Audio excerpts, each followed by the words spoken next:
तो चलिए, हेलो बच्चों, हाय, क्या हाल चाल, सब ठीक। तो पिछले दिनों हम लोगों ने वैसे पढ़ा था, थेल्स प्रमेय पढ़ा था, थेल्स प्रमेय के विलोम को जाना था और कुछ केसी सिन्हा के क्वेश्चंस को भी हम लोगों ने जाना था। जो लोग हमारे साथ पहले से जुड़े हुए उनको तो ये पता है, लेकिन जो नए हैं, जो मैं पहली बार देख रहे हैं इस चैनल पे, ठीक है, वो हमारे इस चैनल को बड़े ध्यान से समझें, देखें और सब्सक्राइब करें। साथ ही आपके लिए कुछ इंपॉर्टेंट क्वेश्चंस हम लाए हैं एनसीईआरटी के, जो कि ज्योमेट्री से रिलेटेड है।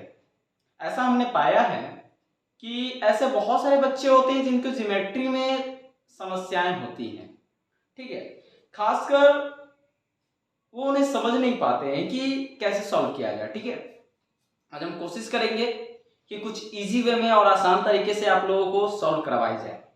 ठीक है, तो हमारे साथ बने रहिए। और अगर आपके पास आस पड़ोस में बुक है और आप कक्षा 10th के स्टूडेंट हैं तो और भी बहुत बढ़िया है, क्योंकि हम कक्षा 10th के छात्रों के लिए ये वीडियो लाए हुए हैं। तो हमारे पास जो आज का जो एक्सरसाइज है, ठीक है, थेल्स प्रमेय और थेल्स प्रमेय के विलोम के बाद वो एनसीईआरटी का एक्सरसाइज क्लास 10 का 6.1 नंबर शुरू होता है। कहता क्या है, हमने आपको पिछले दिनों बताया था समरूपता। ठीक है, पहली चीज एक पॉइंट थी हमारे पास, समरूपता। ठीक है, अब ये समरूपता क्या होते हैं सब, ठीक है, देखते हैं थोड़ा सा।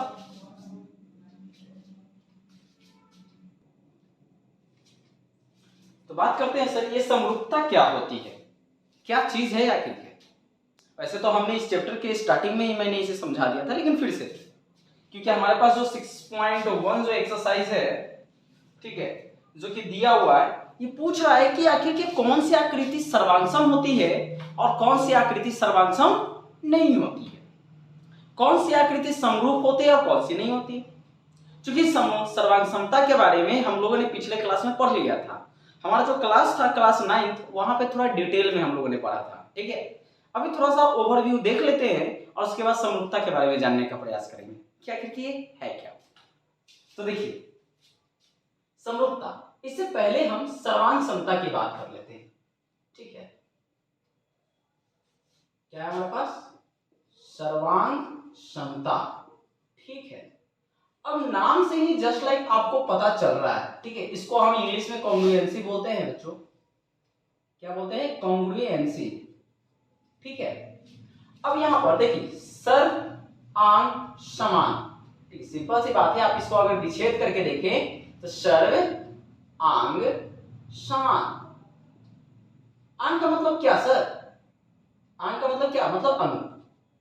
अर्थात अगर हम बात करें तो क्या है, अर्थात अगर हम देखें तो ऐसी आकृतियां जिसका प्रत्येक अंग समान हो। मतलब सर ऐसा क्या है, मतलब वो हर आकृति जो आप कह सकते हैं कि हाँ जी वो समान है, वो हर चीज जिसे आप कह सकते हो हाँ जी हर डायरेक्शन समान है। हर डायरेक्शन से बोला जाए तो आकृति में होती क्या है, अरे कोई भी आकृति आप देखते हो तो आकृति में क्या होती है, लंबाई होती है, चौड़ाई होती है, विकर्ण होता है, क्षेत्रफल होता है, परिमाप होता है, यही सब तो होती है। कहो हाँ, बिल्कुल हाँ।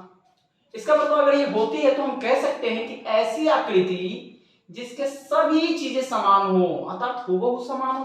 क्या कर दे तो गलत है, नहीं जी, क्योंकि जब सभी पार्ट समान है, सारे अंग समान, इसका मतलब पूरी तरह से समान है। मतलब एक वस्तु दूसरे वस्तु को ढक सकती है ना। अब बोलोगे कैसे, जस्ट लाइक हमारे पास कुछ एग्जांपल्स हैं, पढ़ी हुई कुछ कॉपियां हैं, वो हम दिखाते हैं आपको। चलिए वो कॉपी को छोड़ देते हैं, ये मार्कर को ही ले ले। हमारे पास दो मार्कर्स है, दोनों सेम कंपनी की है। अब सोचो अगर मैं इसको ऐसे देखूं तो इसकी लंबाइयां बराबर है, हर तरफ से देखें तो बराबर है, लंबाई चौड़ाई ऊंचाई बराबर है। इसका मतलब है कि एक वस्तु दूसरे को पूरी तरह से ढक सकती है, इसका मतलब सर्वांगसम। क्या है, सर्वांगसम। तो ये तो सर्वांगसम की बात रही। ठीक है, जैसे मान के चलिए ये दो त्रिभुज है, ठीक है, जिसकी एक भुजा 4 सेंटीमीटर है, 4 सेंटीमीटर है और 4 सेंटीमीटर है। मतलब 4 सेंटीमीटर वाले हम दो समबाहु त्रिभुज ले लेते हैं, जिसमें नाम क्या है, एक ए बी सी और दूसरा है डी ई एफ। तो अगर हम देखिए ये 4 सेंटीमीटर भुजा वाला ये समबाहु त्रिभुज है, तो आप इसको इसकी अब एरिया निकाले, परिमाप निकाले, भुजा निकाले, ऊंचाई निकाले, चाहे जो भी चीज आप फाइंड करना चाहें, हर वो चीज बराबर आएगी कि नहीं आएगी? हाँ जी बिल्कुल आएगी। अगर इसको हम उठा के इसके ऊपर रखें तो बराबर होगी कि नहीं होगी? होगी सर। जब ऐसा हो सकता है तो हम कह सकते हैं कि ये दोनों जो आकृति है मतलब त्रिभुज ए बी सी सर्वांगसम त्रिभुज डी ई एफ है ना सर। अतः ये दोनों मार्कर जो भी हमने दिखाया ये दोनों क्या है? सर्वांगसम। अग्नि 2020 की 2 पेन ले लीजिए, दोनों सर्वांगसम। एक ही कंपनी की 2 मोबाइल लीजिए जिसके मॉडल सेम हो, सर्वांगसम। आप इसकी जगह पे हाँ 2000 का नोट ले लीजिए जो कि अब बंद हो चुका है, सरकार ने वापस उसे ले लिया, लेकिन जा दीजिए। मान के चलिए अगर आपके पास है तो देख सकते हैं, नहीं है तो कोई बात नहीं है। आप 500 के नोट देख सकते हैं जो नए वाले हैं, नए वाले 100 रुपए के नोट भी देख सकते हैं। उसकी लंबाई, चौड़ाई, ऊंचाई, डायगोनल हर चीज में वो सेम है। इसका मतलब हम कह सकते हैं कि पूरी तरह से सर्वांगसम है। अगर आपके पास है तो प्लीज मिला लीजिए, ठीक है। चलिए मतलब हम कह सकते हैं कि समान लंबाई, चौड़ाई, ऊंचाई के जो भी आकृतियां होंगी वो सब सर्वांगसम होंगी, जिनके क्षेत्रफल, परिमाप वगैरह सब बराबर है। ऐसा नहीं होता है। अब यहाँ पे आप ये जो सिंबल देख रहे हैं, ठीक है, उम्मीद है कि आपको सर्वांगसमता समझ में आ गई सबको, उम्मीद है, पक्का। चलिए आगे बढ़ते हैं। अगर आ गई है तो ठीक है, नहीं आई है तो अब फिर से दोबारा बैक जाकर देखिए, जरूर समझ में आ जाएंगे, ठीक है। चलिए आगे बढ़ते हैं। अब समरूपता की बात करते हैं। देखिए यहाँ पे जो मैंने 2 सर्वांगसम आकृति बताई, इसके लिए जरूरी है कि दोनों का रूप समान हो। अगर हम सिंपल सी बात है, आप यहीं पे सर्वांगसमता को ही देखिए ना, अगर मैं इस त्रिभुज का कंपेयर अगर मैं इस आयत से करूं तो क्या सर्वांगसम होंगे? जी नहीं सर, ऐसा संभव है ये नहीं। इसका मतलब सर, इसका मतलब है कि सर्वांगसम होने के लिए सबसे पहले तो उनका रूप समान होना चाहिए। रूप समान मतलब सिंपल सी बात है, अगर आदमी की तुलना अगर गधे से करेंगे तो काम चलेगा क्या? नहीं चलने वाली है। जब नहीं चलेगी तो फिर काम कैसे होगा, है ना। इसका मतलब है कि हम आयत को आयत से कंपेयर कर सकते हैं। ये जो हमारे पास बोर्ड लगी हुई, इस तरह के बोर्ड को इसी तरह के बोर्ड से कंपेयर कर सकते हैं। ऐसा नहीं कि ट्रायंगुलर बोर्ड ला कर रख देंगे, सर्कुलर बोर्ड ला कर रख देंगे तो क्या उससे वो बराबर हो जाएगा? ऐसा हो नहीं सकता, है ना। मतलब ऐसा प्रूफ करने के लिए हमारे पास जरूरी होना चाहिए, मतलब दिखने के लिए कि वो सर्वांगसम है, पहले तो रूप समान होना चाहिए। अब सिंपल सी बात है, आपके पास एक समोसा लाके और एक रसगुल्ला लाके कहें कि क्या सर्वांगसम है, आप सीधा कहोगे कि नहीं है सर। क्यों? क्योंकि रसगुल्ले की साइज अलग है, समोसे की साइज अलग है ना। इसी तो यहां पे सबसे मेन चीज है समरूपता। समरूपता क्या है? जिसके रूप समान हो। चलिए ये तो समझ में आ गया ना, इसको हम हटा देते हैं, ठीक है। क्योंकि देखिए सर्वांगसम के बारे में मैंने इसलिए बताया क्योंकि सर्वांगसम जिसको आसानी से समझ में आता है वो समरूपता भी आसानी से समझ सकता है, क्योंकि जो पिक्चर सर्वांगसम होंगे जाहिर सी बात है समरूप होंगे। क्यों समरूप होंगे? क्योंकि चलिए देखते हैं। समरूप, इसको बच्चों इंग्लिश में सिमिलर बोला जाता है, सिमिलर, ठीक है। अब इस समरूप का मतलब क्या है? अगर आप देखें तो सम मतलब समान, अर्थात रूप समान हो, रूप समान हो। इसका मतलब सर, इसका मतलब है कि जिसकी क्षेत्रफल, माप वगैरह से मतलब नहीं है, बस हमशक्ल होनी चाहिए। हमशक्ल जैसे मान के चलिए हमारे पास ये 2 कॉपी हैं, ये छोटे वाले और एक बड़ी वाली कॉपी है। इधर मेरे पास ये 2 कॉपी है। अगर मैं इन दोनों की बात करूं तो दोनों आयताकार हैं, दोनों आयताकार है, ठीक है। अब दोनों आयताकार है तो इस हिसाब से हम कह सकते हैं कि दोनों आयताकार है, लेकिन लंबाई चौड़ाई में अंतर थी दोनों की, फिर भी दिखने में तो सेम थे। दिखने में सेम है, बराबर नहीं है। इसका मतलब है कि वो आकृतियां क्या है? समरूप है। वो आकृतियां क्या है? समरूप है। जैसे अब यहां पे देखिए, ये मैं आकृति बना रहा हूं वर्ग। अब इसके अंदर मैंने 3 वर्ग बनाए हैं, ठीक है। अब ये तीनों वर्ग देखने में तो आपको समान लग सकते हैं, ठीक है। ये तीनों वर्ग क्या है, वर्ग ही दिख रहे हैं ना, दिख तो वर्ग रहे, क्या इनकी लंबाई चौड़ाई समान है? जी नहीं सर। तो क्या है, तो ये सभी जो वर्ग है ना समरूप है। क्या है? समरूप है। ठीक है। उसी तरह से अगर हम देखें तो दो समबाहु त्रिभुज की बात करें, अगर ये समबाहु त्रिभुज है और एक और समबाहु त्रिभुज है, अगर मैं बात करूं तो अब देख सकते हो दोनों में जमीन आसमान का अंतर है। इस ट्रायंगल और इस ट्रायंगल में जमीन आसमान का अंतर है, फिर भी दोनों क्या है? त्रिभुज है। दोनों क्या है? त्रिभुज। तो ये क्या होंगे? समरूप होंगे। अब ये क्या है सर? ये जो है साइन है समरूपता का, ये जो सिंबल है ये शो करता है कि सर ये जो आकृति है ना वो समरूप है। क्या है? क्या बोले? समरूप है। अर्थात कहने का मतलब क्या है? मतलब ये है कि कोई भी वर्ग हो, ठीक है, वर्ग, वृत्त, समबाहु त्रिभुज, ठीक है, समान आकार के, या सिंपल सी बात है आप सर्वांगसम आकृतियों की बात में ले सकते हो, सर्वांगसम आकृतियां, ठीक है, और भी कई सारी चीजें हैं, ये सारे क्या होंगे? समरूप होंगे। क्या होंगे? समरूप होंगे। फिर आप भी पूछेंगे कि सर हमें तो पढ़ना था त्रिभुजों में समरूपता, आप ये पढ़ा रहे हैं आयत वर्ग, इनकी क्या जरूरत है? हाँ सर जरूरत तो है, क्योंकि आपके एक्सरसाइज ने खुद पूछा है, एनसीईआरटी ने खुद ये डाला है 6.1 एक्सरसाइज में। जैसे 6.1 एक्सरसाइज को अगर आप लोग देखें, ठीक है, मैं क्वेश्चन आपको डालने का प्रयास करूंगा साइड में, फिर भी आप लोग देखें। तो अगर आप लोग देखें तो आपको जो क्वेश्चन मिल रहा है इधर बगल में, ठीक है, कि सभी वृत्त सर्वांगसम होते हैं, समरूप होते हैं। तो देखो सभी वृत्त सर्वांगसम या समरूप होने में क्या अंतर है? अब सिंपल सी बात देखिए, ये एक वृत्त है और ये एक वृत्त है, दोनों तो वृत्त ही हैं, दोनों गोल ही हैं, तो क्या इनकी माप बराबर है? जी नहीं सर। तो माप बराबर नहीं है इसका मतलब है कि प्रत्येक वृत्त क्या होंगे? समरूप नहीं होंगे, सॉरी समरूप होंगे, सर्वांगसम नहीं होंगे। क्या होंगे? ये दोनों जो वृत्त है ना समरूप हो सकते हैं, सर्वांगसम नहीं होंगे। आप लोग देख रहे हो 6.1, ठीक है, मैं इसको थोड़ा हटा दूं और हटाना ज्यादा बेटर नहीं है। तो हम लोग देख रहे हैं एक्सरसाइज 6.1 किसका सर?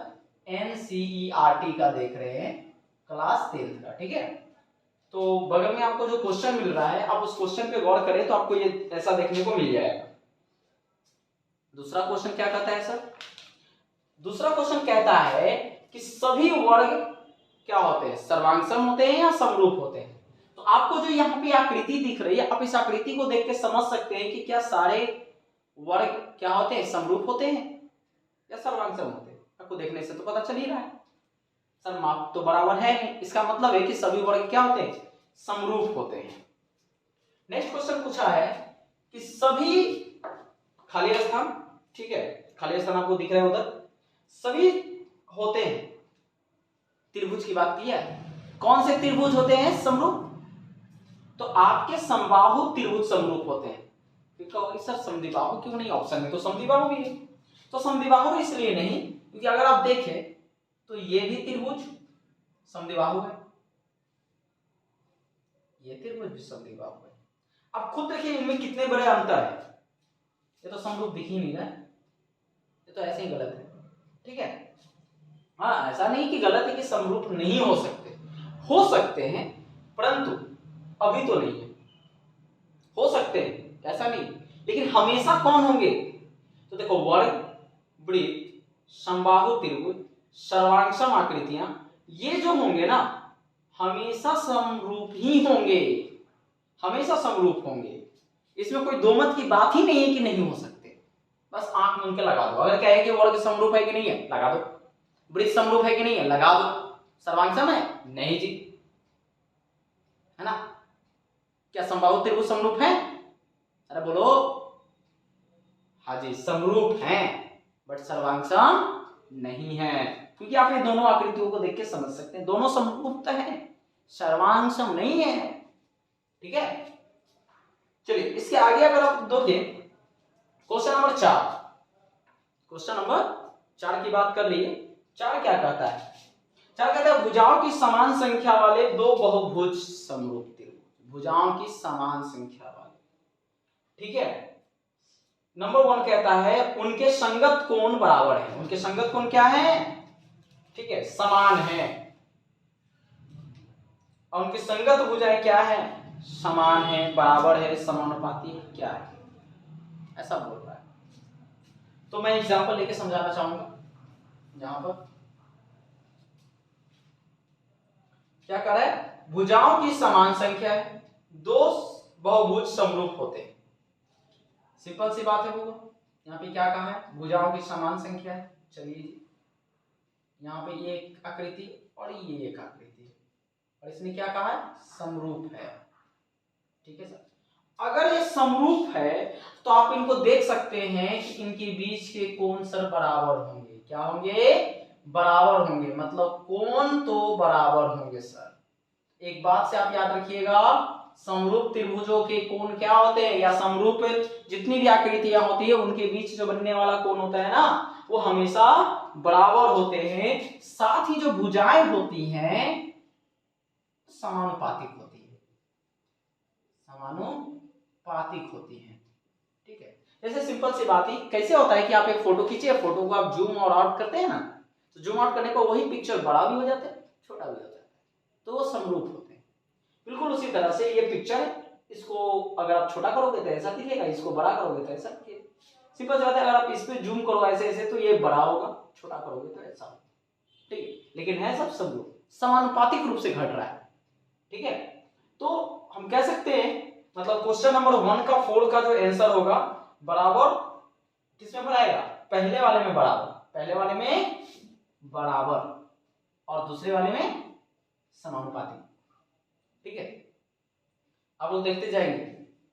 आगे क्या रहा है? निम्नलिखित युग्मों के दो विभिन्न उदाहरण दीजिए। पहला, समरूप आकृतियां। सर आप कोई भी एग्जांपल दे सकते हैं, दिया गया उदाहरण पूछा है, आप कोई भी दे दो।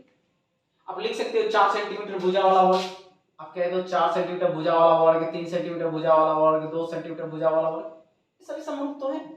आप कह सकते हो कि 4 सेंटीमीटर भुजा वाले समबाहु त्रिभुज, 3 सेंटीमीटर भुजा वाले समबाहु त्रिभुज, क्या समरूप है? आप कह सकते हो कि 3 सेंटीमीटर त्रिज्या वाला वृत्त, 4 सेंटीमीटर त्रिज्या वाला वृत्त, समरूप होगा। क्लियर?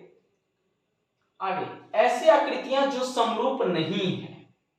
अब ऐसी आकृतियां जो समरूप नहीं है,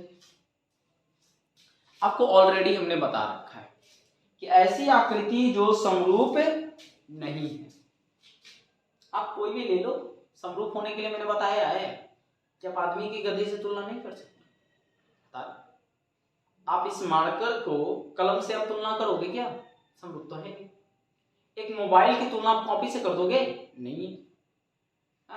इस बोर्ड की तुलना अगर मैं इस मार्कर से करूं, क्या सर्वांगसम नहीं है, सर्वांगसम आकृति नहीं है। अर्थात अगर हम कहें वृत्त और वर्ग, वृत्त और वर्ग की बात कर लेते हैं, समरूप नहीं है, सॉरी सर्वांगसम हम बोल रहे थे, बहुत देर से गलत है। ठीक है, समरूप नहीं। उसी तरह से अगर हम वर्ग और त्रिभुज की बात करें, वर्ग और त्रिभुज की बात करें तो समरूप नहीं है।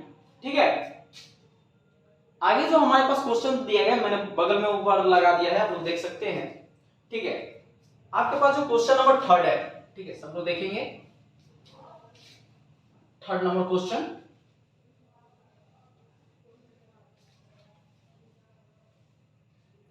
थर्ड नंबर क्वेश्चन क्या कहता है? अगर आप देखें तो यहाँ पे 3rd नंबर क्वेश्चन कहता है 6.1 का एक्सरसाइज। क्या दिया गया है कि ये एक आकृति है। ठीक है, वैसे तो पिक्चर में ये है, लेकिन फिर भी मैं बना दे रहा हूं ताकि आपको समझ में आए ज्यादा बेटर। ठीक है, 1.5 सेंटीमीटर और ये एक वर्ग है। सॉरी यहाँ पे थोड़ा गलत बन गया आपसे।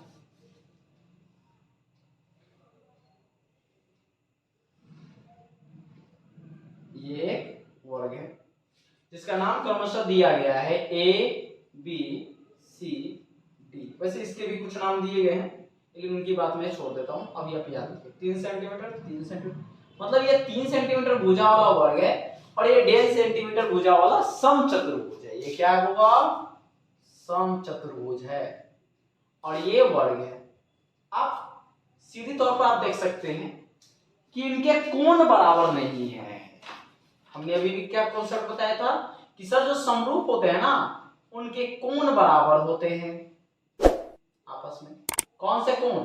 संगत कोण। क्या होते हैं? संगत कोण बराबर होते हैं। अगर मान के चलो यहां से ये लेते तो यहां से ये वाला कोण हमारा क्या आना चाहिए था? बराबर, बट यहाँ पे हमारे पास 90 डिग्री और ये 90 डिग्री प्लस है। इसका मतलब समरूप नहीं है। ठीक है, समरूप नहीं है। कोई दिक्कत? उम्मीद समझ में आ गया। भुजाओं भी, भुजाएं तो अनुपातिक दिख रही है, भुजाएं अनुपातिक दिख रही है। देखो हाफ है, 3 का हाफ है ना, सब अनुपातिक है, लेकिन कोण बराबर नहीं। इसका मतलब ये समरूप नहीं हो सकते। ठीक है बच्चों, तो चलिए आप लोगों को उम्मीद करते हैं कि ये चीजें समझ में आ गई प्रॉपर वे में। ठीक है, अब हम बात करें तो आपको ये चीजें अगर समझ